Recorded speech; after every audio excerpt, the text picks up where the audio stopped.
ak waa ñi yor plateforme TikTok boo leen ñëpp xam nañ ne Sénégal depuis presque 2 mois léegi plateforme bi dañ ko quasiment bloqué fii ci réew mi parce que dafa nekk plateforme boo xamante ne application boo xamante ne gis nañu ne ay fan yi at weer yi ñuy génn ñu bëri dañuy utiliser plateforme bi pour di ci woo nit ay xeex pour di yee fitna ci réew mi ba mu jur ay yàqute yu bare ci réew mi jur ay aussi ay bakkan yu rot yu bare gis nañ ne li fi xew yëpp ci Sénégal ci réew mi depuis at yi ñu génn en tout cas ci côté tension gis nañ ne plateforme yi réseaux sociaux yi dafay gën a yokku day gën ni ñu ko faral di wax dañuy gën a yokk tension bi fi la ñuy jaaree pour gën a yokk tension ci réew mi ba mu am ba am ay dégâts yoo xamante ne vraiment ñu ngi koy ñaawlu bu baax di jaale vraiment ñëpp képp ki si ñàkk bakkanam ci weer yi ñuy génn ci événement yi fi jàll. bi loolu amee nag gouvernement Sénégal gis nañ ne comme plateforme bi mel ni comme TikTok dafa nekk boo xamante ne souvent message bu bëri dafay jaar ay ñi yàq yu bëri dañ cay nekk def ay live di wax yu bon di yàq di xaabaabal nit ñi moo tax état du Sénégal jël ci décision retirer plateforme bi fii ci réew mi pour mu bañ a mën a nekk utilisable fii. loolu nag bu mu amee ubbi nañ waxtaan ak plateforme bi waa TikTok moo tax loolu tax ci loolu lañ nekk ci ay depuis semaines yi passé yëpp ba nag te yàlla dogal ñoom ñu décidé ñëw fii Sénégal pour ñu ubbi discussion yi waxtaan xool naka lañ mën a def ba ñoom ñu mën a wéyal seen application bi ci réew mi te du indi benn gàllankoor ci kaaraange réew mi. kaaraange réew mi moom dafa nekk loo xamante ne duñ ko kenn du ko caaxaanee quelle que soit application bi quelle que soit plateforme bu nekk ci àdduna bi ñoom dañ fi nekk plateforme bi lu muy rëy ak lu muy yaatu ñun Sénégal fii suñu réew la ñun war nañu mën a contrôler xool yan plateforme la ñuy mën a utiliser fii suñu biir réew. loolu suñu souveraineté moo ñu ko may loolu suñu droit moo ñu ko may donc moo tax loolu la ñuy doxal moo tax ñu woo plateforme ñu ñëw fii ñu waxtaan ak ñoom. ñu waxtaanee nag gis nañ ne am na point yu bëri yoo xamante ne dañ ko exiger c'est-à-dire que aujourd'hui tey jii bu fekkee gis nañ benn ci plateforme bi ay contenu ay vidéo wala ay messages yi nga xamante ne message yu taal réew mi la il faut que ñoom plateforme ñu am seen mécanisme bu leer boo xamante ne bu ñu amee alerte état du Sénégal ñu mën ko réagir mën a dindi ces contenus là pour aar sénégalais yi. loolu deuxième point mooy point bi nga xamante ne il faut que aussi ñu xam ne TikTok dafa am muy doxee bokkul ak yeneen plateforme yi parce que vidéo yi wala message yi nga jot ci TikTok souvent yow doo ko laaj TikTok si boppam moo la koy jox moo tax nag ñu ngi gëstu ak ñoom xool nag yan ñuy woowee algorithme yan méthode la ñoom la ñuy utiliser fii ci Sénégal parce que ni ñuy aaree doomu chinois yi doomu américains yi ci biir plateforme bi est-ce que noonu la ñuy aaree sénégalais yi ci plateforme bi donc mu nekk point bu am importance parce que algorithme yi ñuy utiliser mécanisme yi ñuy utiliser dafa war a méngoog suñu aada ak suñu cosaan kenn warul di imposer ci xarala yu bees yi nga xamante ne dafa war a day yàq wala en tout cas méngoowul ak suñu aada méngoowul ak suñu cosaan méngoowul aussi ak suñu gëm-gëm donc loolu manière automatique la koy plateforme bi di koy générer te moo tax baax na aussi ñu gëstu ak ñoom bu baax xool yan façon d'algorithme la ñu préparé pour Sénégal donc loolu dafa nekk un point important point bu gën importance aussi bu am importance aussi mooy aussi information yi nekk ci TikTok bi yëpp boo xam ne sénégalais ñoo ko ci dugal fan la nekk fan lañ koy denc lan lañ koy def après loolu dafa am communication bu am solo boo xamante ne il faut que aussi ñoom jox ñu ci ay garanties yu leer pour que boo dugalee ay information wala ay données nga bañ a données yooyu ñu bañ ko utiliser feneen te yow yëguloo ko te yow xamoo liñ ciy def donc loolu yëpp dafa bokk li war li aar sénégalais yi loolu rôle gouvernement bi la dañ ci taxaw ba mu mat sëkk. Quatrième point bu am solo aussi mooy gis nañu ne xale yu bëri tey jii ñu ngi liggéey ci TikTok ñu ngi ciy def ay bés bu nekk ay contenu te gis nañ ne li si gën a bëri si ñoom quasiment duñ kenn lañ ci fay dara te it gis nañ ne yeneen dëkk yi nekk ci TikTok bi ay ñuy way influenceur wala créateur de contenu dañ ci am xaalis bu bare te jeunes sénégalais yi tey jii ñu bëri dañ ciy def am ay vues yu bëri ay millions de personnes di leen suivre te pourtant duñ ci am benn retour. loolu nag aussi état aussi rôle am aussi mooy fexe ba plateforme yi gëstu ndaw yi nga xamante ne ñoom peut-être mun naa ne mun nañ dund sax ci plateforme bi donc ñoom aussi foo ñu bàyyi leen xel bu baax mooy c'est un point aussi de point de discussion la bi ma am ak ñoom. donc mbir mi yaatu na waxtaan bi commencé tey la commencé bon officiellement mais en tout cas dinañ gën a yaatal en tout cas bu fekkee dem nañ ba am accord nag ba déggoo ci point yooyu yëpp boobaa nag en ce moment dinañu def accord ñu bind ko ñu signé ko bu boobaa nag ñu mën a ubbiwaat plateforme bi parce que li am solo pour réew mi mooy lan mooy que bépp plateforme ak loo rëy ak loo yaatu ci àdduna bi fii ci réew mi en tout cas dinañ def lépp pour mën a contrôler parce que ñu réew mi suñu réew la pour mën a xam la fiy dugg ak ni ñu koy utiliser te xam nañ ne fii aussi que plateforme dafa jéggi dayoo dafa am influence ci vie wu ñëpp tey jii donc mënuñ toog rek di croiser les bras di xoole du ñëw parce que bitim réew la jógee rek bu ñëwee mën na dugg ci réew mi amuñ ci contrôle amuñ ci dara loolu mënul nekk moo tax aussi li ñu def nii pour TikTok on va le faire pour toutes les plateformes ñoom ñëpp jël ay engagement yu wóor pour que parce que des millions de Sénégalais ñu ngi ciy dugg di ko utiliser tous les jours donc c'est important que ces Sénégalais là aussi soient protégés en tout cas l'État du Sénégal jouera son rôle boobu mat sëkk maa ngi gërëm nag bu baax waa TikTok parce que seen déplacement bu ñu def ak seen engagement surtout bu ñu wane pour que vraiment trouver des solutions et que lii lañ ci bëggoon te vraiment discussion yi ni mu commencé nii vraiment xam naa ne dinañ am accord très bientôt et que li yëpp nekk suñu gannaaw li am solo bu am solo rek mooy aar sénégalais yi moo tax gouvernement bi jóg li ñuy def ni yëpp pour que sénégalais ñu aar les mineurs aussi parce que dafa am politique de mineurs dañu leen war a aar ci plateforme yi gis nañu par exemple déjà des pays comme la Chine boo xamante ne boo amee 40 minutes ci TikTok bi mun toog utiliser waat boo nekk un mineur donc loolu Sénégal loolu amu fi donc yooyu dafa nekk ay yoo xamante ne foo ñu teg règle yooyu pour que ñu mën a aar effectivement ndawu réew mi mën a aar tout simplement suñu réew maa ngi gërëm di leen sant merci. Ok donc merci beaucoup merci à la presse d'être là ce matin au niveau du ministère de la communication, des télécommunications et de l'économie numérique. Donc comme vous l'avez constaté, nous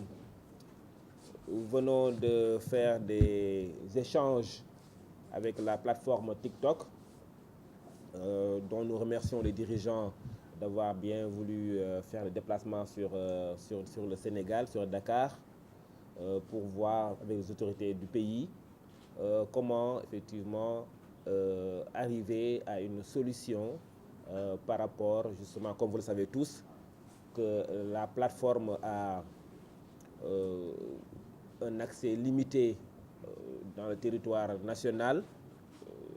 depuis le mois de juillet 2023 suite au constat qu'à travers cette plateforme nous avons vu qu'il y a eu beaucoup de messages subversifs, beaucoup de messages et de vidéos et de contenus subversifs menaçant la sécurité et la tranquillité publique. L'État, dans son rôle de sauvegarde de la paix publique et de l'ordre public, a pris la mesure de restreindre l'effectivité de cette application au niveau sur l'ensemble du territoire national. Donc cette situation, bien entendu, une situation malheureuse parce que ce n'est pas le principe. Le principe, c'est la liberté d'usage de ces plateformes. Mais comme vous le savez tous, ces plateformes, aujourd'hui, à travers ces plateformes, nous constatons que des personnes malveillantes y véhiculent non seulement des faux messages, mais également des propos subversifs, des images subversives qui menacent très sérieusement la sécurité et la paix publique. Il y a même des lives dans lesquels nous voyons que des personnes incitaient les Sénégalais à l'insurrection, incitaient les personnes, les jeunes, effectivement, à commettre des infractions réprimées par la loi. Raison pour laquelle l'État du Sénégal a pris la décision de suspendre l'application TikTok au Sénégal. Donc depuis que cette mesure a été prise, nous avons eu plusieurs échanges avec les autorités de la société TikTok et qu'aujourd'hui ils ont fait le déplacement au Sénégal pour effectivement s'entretenir avec nous. Donc ce qu'il faut retenir, parce que pour l'instant en tout cas, au terme de nos échanges qui vont d'ailleurs continuer, c'est que d'abord pour nous, il faut que pour l'État du Sénégal, il faut que la plateforme puisse garantir déjà aux autorités des points focaux, un point de contact qui permet de manière officielle, chaque fois qu'il y a des contenus ou des faux comptes, ou en tout cas des utilisateurs dont le seul but est de troubler l'ordre public, qu'on ait un mécanisme efficace qui permette de supprimer ces comptes ou de mettre fin à ces comptes qui sont des comptes subversifs. Nous demandons également que, effectivement, cette plateforme qui est une multinationale puisse avoir une représentation ici au niveau de notre pays. Nous avons également échangé sur la question de savoir aussi comment cette plateforme aussi développe ses algorithmes. Parce que nous savons tous que chaque pays a sa spécificité. Et la spécificité de TikTok, c'est de développer de manière systématique des contenus ou bien des propositions de contenu à ses utilisateurs sans pour autant que cet utilisateur-là ait la maîtrise de la manière dont les contenus sont générés automatiquement sur son smartphone. Il est important pour nous aussi de vérifier, de voir quels sont les algorithmes qui sont mis en place pour notre pays, pour savoir quels sont les contenus qui sont proposés aux Sénégalais. Nous savons tous qu'il y a certains pays où il y a certains contenus qui ne sont jamais proposés pour essayer justement d'éduquer les jeunes, pour essayer de former les jeunes, pour essayer d'inciter les jeunes à aller vers des sujets ou des contenus pédagogiques qui ont un intérêt pédagogique certain et jamais vers des contenus qui peuvent nuire à la personne ou bien des contenus qui sont en contradiction avec les valeurs et l'éthique de notre société. Sur ce point également, ils se sont engagés effectivement à démontrer à l'État du Sénégal que les algorithmes qui sont développés systématiquement au Sénégal sont des algorithmes qui sont quand même contrôlés, qui évitent d'exposer les Sénégalais vers des contenus en tout cas qui peuvent nuire aux jeunes principalement et nuire effectivement ou bien des contenus qui sont en contradiction avec nos valeurs et l'éthique au Sénégal. Nous avons également posé la question des données. Les millions de données qui sont partagées à travers la plateforme. Il est important aussi que cette plateforme puisse nous garantir que ces données-là sont cas des usages, sont déjà sauvegardées de manière étanche, que ces données ne soient pas réutilisées pour d'autres applications ou bien pour d'autres plateformes sans l'aval de l'usager. Donc, ce n'est pas parce que nous sommes en Afrique, ce n'est pas parce que nous sommes au Sénégal, un petit pays par rapport justement à ces millions d'utilisateurs de TikTok ou par rapport aux GAFAM, c'est-à-dire que les Google, Facebook, Amazon et autres. Ce n'est pas parce que ce sont des grandes plateformes que nous n'avons pas le pouvoir d'agir. Au Sénégal, nous avons pris la décision, quelle que soit l'ampleur de la plateforme, quelle que soit la difficulté que nous avons à légiférer ou à encadrer ces plateformes-là. Dès lors que ces plateformes ont des effets sur notre pays, l'État du Sénégal prendra toutes ses responsabilités et mettra tout en œuvre, pas pour limiter, parce que le principe c'est l'ouverture, mais le principe qu'on mettra en place, c'est qu'on mettra en place des canevas, mettra en place des canaux qui permettra à l'État du Sénégal d'agir sur ces plateformes, de sauvegarder la paix publique, de sauvegarder nos valeurs, de sauvegarder notre éthique. C'est un point fondamental exigé par son excellence le président de la République, le président Macky Sall. Et nous sommes là pour mettre, et cet exemple de TikTok est un exemple parmi tant d'autres. D'ailleurs, nous allons étendre vers toutes les plateformes pour essayer, pas de réguler, mais en tout cas pour essayer d'encadrer ces plateformes-là pour deux raisons fondamentales. Première raison, assurer aux Sénégalais la paix publique et que deuxième raison aussi, que nos valeurs ancestrales soient préservées dans notre pays. Et je remercie vraiment TikTok de la bonne volonté de TikTok. Et nous avons commencé ce travail qui va durer quelques semaines. Et nous allons aboutir par un accord global dans lequel nous aurons tous les mécanismes qui nous